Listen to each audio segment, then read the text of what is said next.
రాజస్థాన్లో వెలుగులోకి వచ్చిన కేసు ఒక పెద్ద ముఠా పనిలా కనిపిస్తుంది. ఎందుకంటే ఇలాంటి కేసు 2024 మార్చిలో ఛత్తీస్గఢ్లో కూడా వెలుగులోకి వచ్చింది. కిసాన్ సమ్మాన్ నిధి డబ్బును బేమోతారా జిల్లాలోని ఒక గ్రామంలోని 856 మంది నకిలీ రైతుల ఖాతాలకు బదిలీ చేసినట్లు సమాచారం.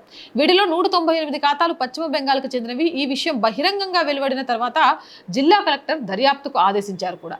ఈ చొరవ ద్వారా వచ్చిన డబ్బును జిల్లాలోని బెర్లా బ్లాక్లోని భార్గవ్లోని 656 మంది ముస్లింల పేర్లపై ఉన్న ఖాతాలకు పంపారు. విచారణ ప్రకారం ఈ గ్రామాల్లో కేవలం 19 మంది ముస్లింలు రైతులు మాత్రమే ఉన్నారు.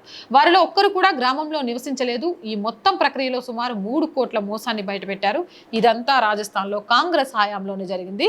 కాంగ్రెస్ హయాంలో ఒకే బ్యాంకు నుంచి ముస్లింలు పేరుతోటి 95% అకౌంట్లు ఓపెన్ చేయబడి 3 కోట్ల స్కామ్ జరిగింది. అది కూడా కిసాన్ సంబంధించిన పథకాలలో కేంద్ర ప్రభుత్వం ఇస్తున్న దానికి సంబంధించి.